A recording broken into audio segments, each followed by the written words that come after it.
Saudações, professores.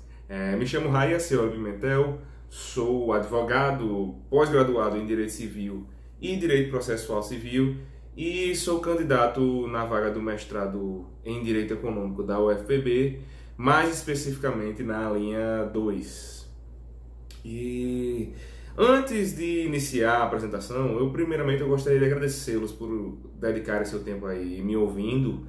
E sem mais delongas, tendo em vista o curto tempo que a gente tem para poder finalizar essa apresentação, eu já vou adentrar no conteúdo do projeto a fim de responder da melhor maneira possível as questões que constam no edital. Então, vamos lá.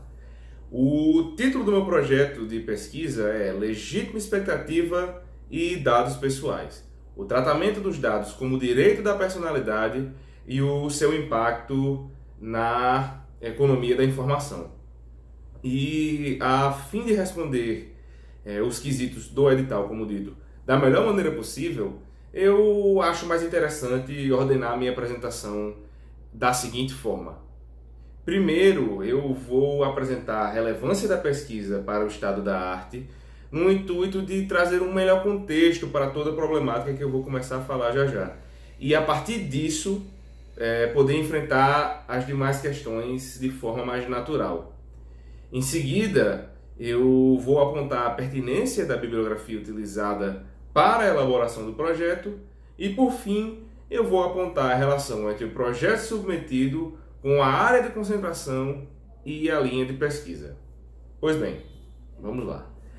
A coleta dos dados pessoais, ela não é algo novo, não é algo que se iniciou agora com a era digital que nós vivemos. Na verdade, ela se faz presente desde o início do Estado moderno. Em casos mais extremos, como por exemplo, espiões que colhiam informações para os seus líderes estatais a fim de localizar um inimigo ou outro, ou até em legislações mais modestas que tentavam fazer um levantamento estatístico da população no intuito de firmar um crescimento mais ordenado, aquelas leis de censo. E foi justamente uma lei modesta dessa de censo que acabou sendo o pivô da evolução das legislações pertinentes à coleta de dados. A Corte Constitucional Alemã, em 1983, determinou que a lei do censo daquele país apenas utilizasse os dados colhidos pelo Estado para os fins estatísticos necessários para a conclusão do censo. Ou seja, os dados apenas poderiam ser utilizados para a finalidade determinada daquela lei. Qualquer utilização que fugisse dessa finalidade acabou sendo considerada inconstitucional. E com a introdução dessa finalidade determinada pela jurisprudência alemã, as legislações que tratavam de dados pessoais passaram a incluir esse requisito em seus artigos no intuito de validar as relações jurídicas que necessitassem de coleta de dados.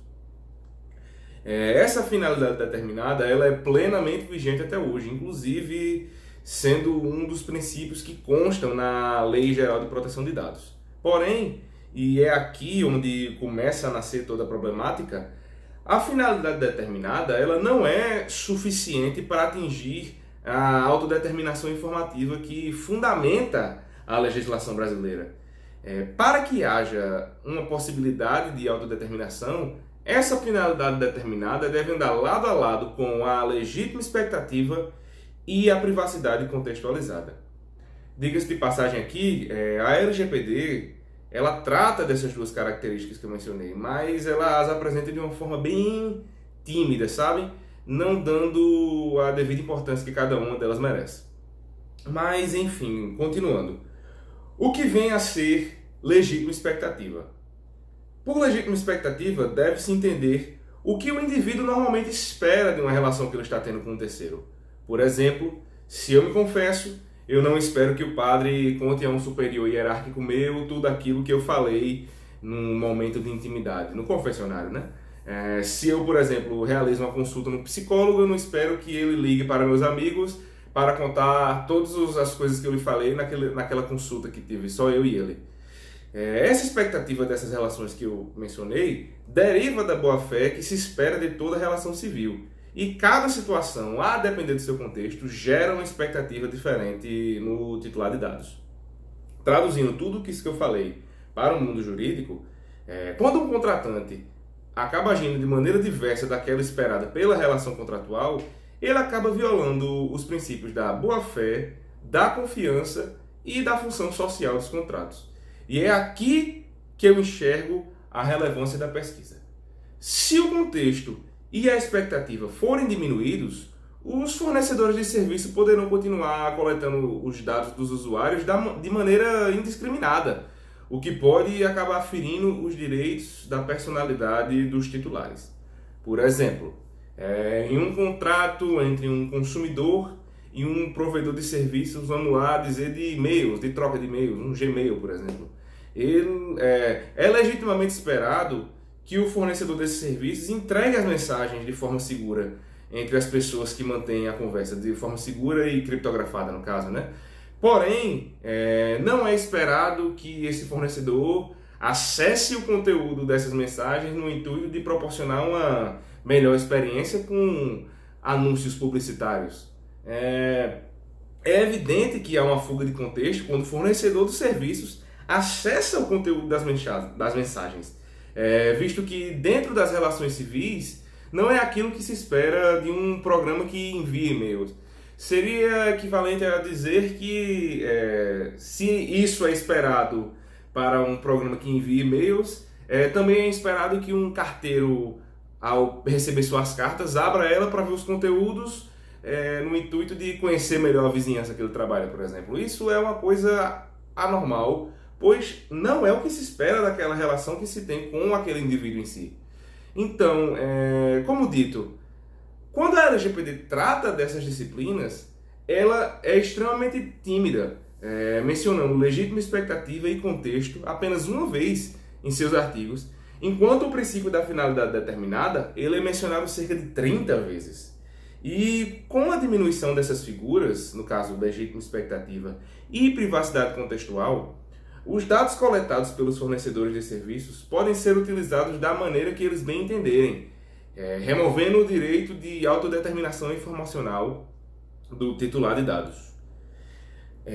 A utilização desenfreada desses dados pessoais vai acabar dando àquele que detém as informações o poder de traçar de maneira fidedigna a personalidade do titular daquelas informações. E essa criação de um perfil através de seus dados garante aos fornecedores de serviços o poder de influenciar o seu comportamento, tanto na qualidade de consumidor, quanto na qualidade de cidadão.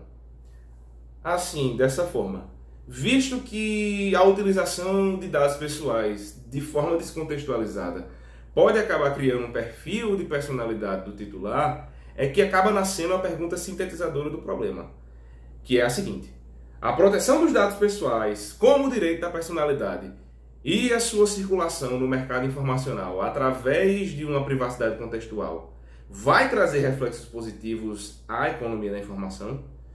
A hipótese que eu pretendo testar com a minha pesquisa é de que sim, os reflexos vão ser positivos, pois a inclusão dos dados pessoais no rol dos direitos da personalidade irá garantir ao cidadão titular dos dados uma legítima proteção constitucional.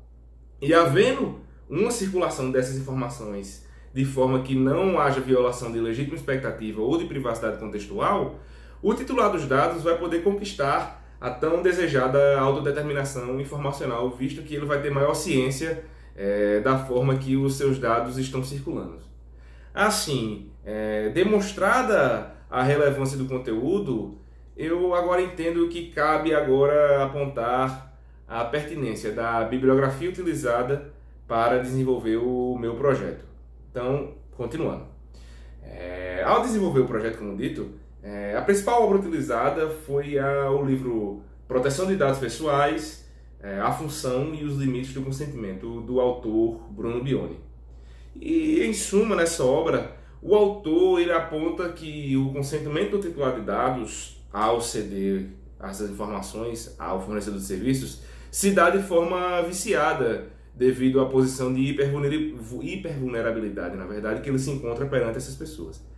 A partir desse livro, eu consegui identificar outras obras e conceitos pertinentes à temática, tais como modernidade e vigilância líquida, que Zygmunt Bauman traz para a gente, privacidade contextualizada, desenvolvido por Helen Nissenbaum, e também a forma que o desenvolvimento de proteção de dados se deu na União Europeia, que eu encontrei através de Victor Meyer Schomberger. Além disso, depois de enviar o projeto, eu continuei dando uma lida sobre esse tema e acabei conhecendo um pouco do autor Andrew King, mais especificamente as suas obras A Internet Não é a Resposta e O Culto do Amador. Os autores que eu mencionei, eles, além de apresentar visões legalistas acerca do tema, acabam introduzindo diversos exemplos e visões sociológicas de eventos históricos que acabam acrescentando muito ao conteúdo do trabalho que eu pretendo produzir. Então, assim, no fim das contas, depois de eu falar da pertinência da bibliografia, entendo ser indicado agora responder a seguinte pergunta: por que eu escolhi esse tema e qual é a relação que ele tem com a linha de pesquisa e a área de concentração do mestrado? Eu escolhi o tema pois em toda a minha vida eu tive interesse na área de tecnologia, mas o direito acabou realmente sempre sendo a minha maior paixão e eu decidi ficar por essa área jurídica mesmo. Mas durante o meu curso de graduação, ao dar uma estudada principalmente no Marco Civil da Internet, que foi uma lei que saiu na época, eu descobri que existia a possibilidade de conciliar o meu interesse pela tecnologia e o direito.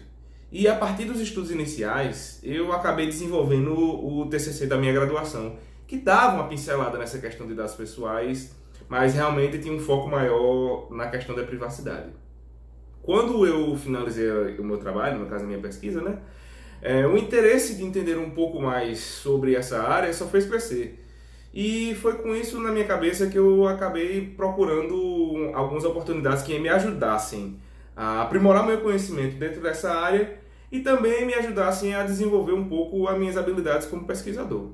Foi nesse momento que eu acabei encontrando o edital do mestrado do CCJ e eu confesso aqui que a área do direito econômico sempre foi o foco da minha pesquisa, pois a ideia inicial dela é analisar os impactos que as conclusões trazidas, logicamente, depois de finalizada a pesquisa, podem trazer à economia da informação.